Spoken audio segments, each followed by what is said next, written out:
Hello, everyone, and welcome to Help for HDTV. Today we have Kevin, aka Bubba, lots of different names that Katrina calls her brother, and we have all picked them up. And so today we are going to talk about Chorea and Huntington's and a little bit about Kevin's story. So Kevin, why don't you start by telling us, who did you inherit Huntington's from? My mom. I also know who the cat was. Yeah, we didn't know her. Yeah, from my mom. Yeah. And Kevin, what's your CAG? For I. Kevin, did you see any symptoms that your mom had that you think that you have now? Oh yeah. Yeah. So definitely like the Chorea. Yeah. And Yeah. dirty movements. Yeah. And Kevin, do you know if your mom was on any medication for Chorea? No, she refused to take anything. So Kevin, you talk about the Chorea, both your mom had very bad Chorea and you feel you have Chorea as well. Did your mom see a doctor? No, she refused for anything. Because she refused, she wasn't on any medication? No. So do you think the Chorea, Kevin, affects you eating? All the time. Yeah. But I'm eating. Chorea makes you choke. Choking. Yeah, drooling too. Seems like drooling has been something that's really bothered you. Yeah, mom had that too. What are you using for drooling? Patch. A patch? Good name. It's called scopolamine. It's a hard one, but a patch that goes behind his ear. Yeah. And it's actually manufactured for like motion sickness, I believe. But what it helps do is dry up excessive secretions. That has been a significant change for him. And Kevin, tell me, do you find yourself with the Chorea not only choking when it comes to eating, but dropping things, or is there any other problems with eating? I drop food all the time with Chorea. So Kevin, I found with Mike, there's a thought that Chorea doesn't bother people with Huntington's. And then I always asked Mike because I really wanted to know what he thought. As someone living with Huntington's and living with Chorea, does Chorea bother you? Of course. Yeah, every day. So Kevin, you are on medication for your Chorea, right? Correct. I'm on Austedo. I also take classes for my drooling. And ticks. And ticks. Okay, so you take clozapam for your ticks. Right. Okay. And do you think that helps? Yeah. Yeah. Okay. I definitely think that just by being a friend of yours, I definitely think your Chorea is managed very well. I think your sister and you stay on that. Yeah, thank you. Yeah, I definitely think about how at this stage with my mom, with our mom, when she had her Chorea, it was very extensive to where it would inhibit her from being safe, right? Yeah. She would fall and hit her head on things all the time, and she would trip, she would drop things. But Kevin's being very humble. He does not drop that much. But mom dropped things all the time. All day long, she would drop things. And unfortunately, she was not, I guess, cognitively aware that, or HD. That she had HD. So she didn't want to see a doctor, like Kevin mentioned, and did not want to take medication. So comparatively, when I look at Kevin's Chorea prior to starting Austedo, and he was, as soon as it came to market, he was put on Austedo. His Chorea was existent, it was there. But if I think about now years later and where my mom was at in this stage with her Chorea, and if it's anything like that, he's being very well managed. And I think it's impacting his daily life in a positive way, just being able to live as independent as possible, which is our goal as a whole, our family. Yeah, as independent as possible so that he can continue to do what he loves to do and not have to have me hovering over him too much. Of course. Kevin, speaking of that drug you're on, you said, your sister said right from the beginning, and I remember you were a big part of the launch of the drug. You actually went to their launch meeting. Yeah. And what did you do? I played drums with the marching drum choir. That's right. Seize the day. Right. That's what it was called. That was the theme. Seize the day. And all the purple, remember the purple? That was cool. Remember everybody lining up and congratulating you and thanking you? Do you remember that as we walked out? We have that on video somewhere. I think I have it on my phone Yeah, somewhere.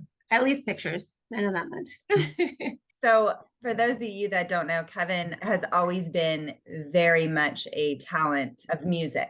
So Kevin made music, he made his own beats, he played instruments. So Kevin, it's always been a huge part of Kevin's life is music. Yeah, of course. He was in multiple bands. Shout out to all you guys. Yeah. Yeah. You met a lot of people in your music industry, huh? Dad too. Dad too. Sure enough. For showing up. Help me set it. Yeah. Those were the days. Yeah. Yeah. Did you have like groupies? A few. Yeah. A few. Obviously. You were a bit of a magnet. And so you were at the Osteto launch party, you played the drums, you brought in the marching band, you were the main event, and you're still on that drug today. Can you tell us how much you pay, how much Bub pays to be on Osteto in your situation? Yeah. Right now, nothing. Right now, nothing. Yeah. Who do you get it take it from? Your insurance, Medicare and Medi-Cal. So he's on Medi in California. And so what happens is it's like your main insurance and then a secondary insurance. And he's thankfully on both. There is no out of cost pocket for us. We do, I think, have a silly amount in January that we pay like a copayment of $1 or something. And I'm not even sure why that is, but it's something that we have maybe a deductible. I don't even know. I'm like, I'll pay it and not say anything. I'm happy with that because I've heard of a lot of people in the community that have to pay a lot of money to have this quality of life medication. And so for Kevin, he doesn't pay anything, but it did take us some time to get there. You had a lot of process and paperwork and yeah. Ton of paperwork. Yeah. And not so much for drug access, but to make sure that his insurances are in line and remain in place. Because if there's one little hiccup on paperwork, then it sets us back quite a bit. Sure. But I think that's pretty typical across the board that this access is so important to us. It completely changes Kevin's life to have Osteto available or really any of his medications that he's using. He's on quite a few, as a lot of people are in this community, but I think access is the biggest importance. He wouldn't be able to afford it if it were half or a quarter of the price without insurance. I couldn't afford get the meds. Yeah. We don't want to have to think about that. Oh yeah. We don't have to think about that because we're not there. We won't be there. Ever. But it's interesting how never would I think that, excuse the term, Bub, being poor would be a good thing in some respects because it's not like Kevin has a huge income or has a retirement plan. There wasn't any time to set that up. With him being low income, we have been lucky enough to receive assistance with insurance. And so now he can get his medications. And housing too. And housing. And Bub, you actually just made a really good point is that you said, I don't know where I'd be without my medications. Yeah. And no one should ever have to not have access to quality of life medications, any of them, I know. because of cost. Yeah.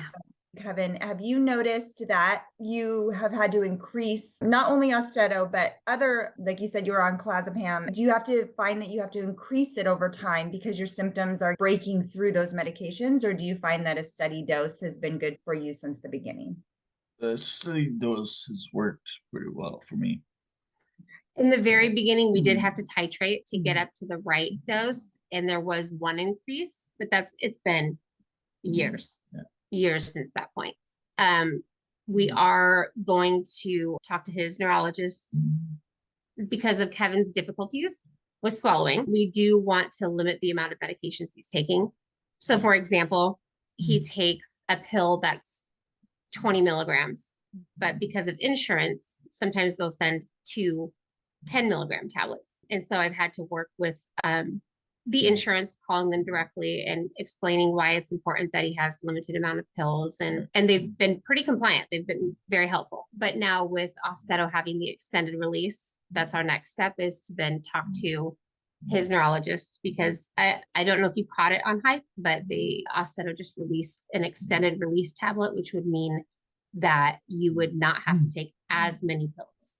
You would take it in the morning and then it would last throughout the day. That's awesome. Yeah. He has a whole slew of pills that, like, with swallowing troubles, it's just difficult. He already has to coat his medication with pudding or applesauce in order to lubricate it to help it go down so it doesn't get stuck in his throat.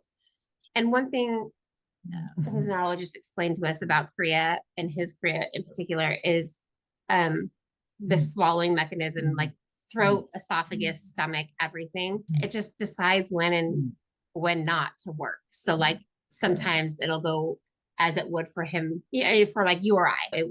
He would swallow something and it would smoothly go down, digest fine, and everything else.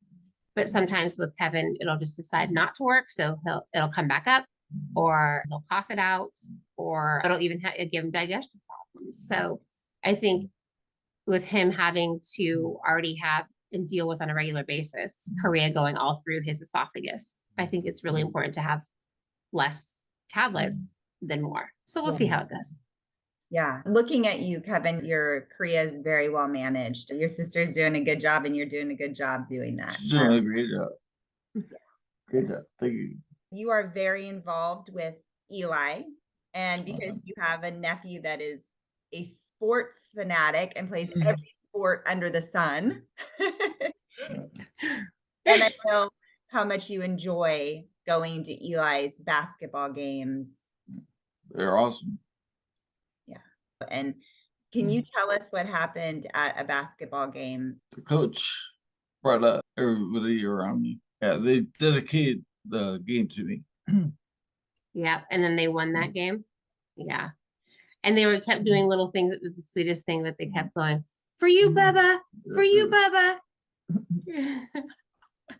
It was very sweet to watch. But I think what's amazing about that is there could be a lot of negative impact, right? Where people think, "Oh my God, he's drunk," or "Something's wrong with him," and that's, yeah, just because people are ignorant. But I think it was neat to see everyone come to him and say, "We're here. Yeah. We think you're awesome. And we love that you support Eli," and all of those things that are important in a community. But I know that it's had impact on Eli. And I think that also was a big deal for Eli, because it was his peers that were supporting him instead of pointing and asking questions. And they do ask questions, they do, but Eli has the proper tools to explain it. And I don't think it bothers him. We've checked in several times about just how it impacts him. And he's, heck yeah, I love having Bub there. Bub better come. And I think so. I think that's made it easier for Eli to have his peers be so supportive. That's so cool. You're definitely win Best Uncle of the Year award. I think it's important to talk about how symptoms change. For a long time there, his Chorea mainly was in his hands, and it would just like move. And you didn't quite like notice it too much, right? Like with the twitch in your face and like your hands a little bit. And then it progressed, but then Austedo stepped in.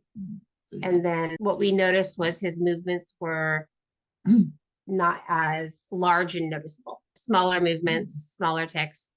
And then we noticed, as obviously it's disease progression, but things that were going on internally, which a lot of people don't talk about, that his speech is obviously impaired, and he understands that and he knows that and he talks about that. But with his speech being impaired, that's one thing that's not always associated with Chorea.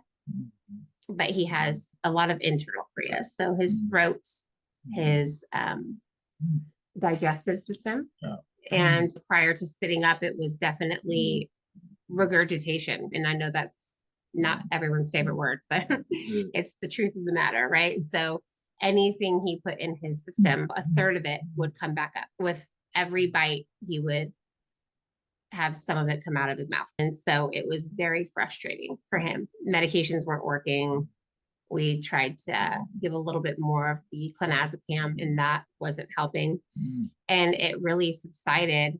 But then after that subsided, he started drooling, which is interesting because I'm really glad they weren't happening at the same time, or we'd be really dehydrated at this point. So yeah, right now he's managing the drool with like Thicket.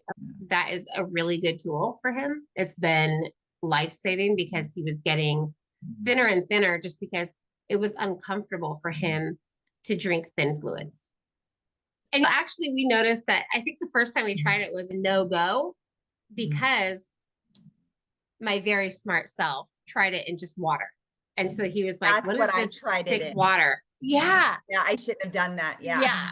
I think that was our mistake. And then we didn't touch it for probably a year. We were like, nope, okay. And I even tried it and I'm like, this is disgusting. But then we tried it in flavored waters, Gatorade, even his protein shakes. We put some in there and it's really helped him keep fluids in. And so, yeah. Great. It's a great tool for everyone in their toolbox to know. Yes, for sure. Yeah, I think that would do it. I think I'm so happy. I know that Austedo and tetrametazine and xenazine are our only approved drugs for Huntington's disease at this time right now. They aren't for everybody, but they have shown to give benefit to some, but that's why they got free, especially. Free, especially. And Bub is a story that it is, thank goodness, helped him. And so we are happy for every little win we get. That's right. Okay. Thank you and your sister for coming on and being amazing. Yeah. Always. And if you guys don't forget to this video, like, subscribe to the channel below, and ring the bell for notifications when more. Bell's up there. For more videos, he just showed you exactly where you're supposed to touch. Ring it, and for notification when more shows like this come out. Till next time.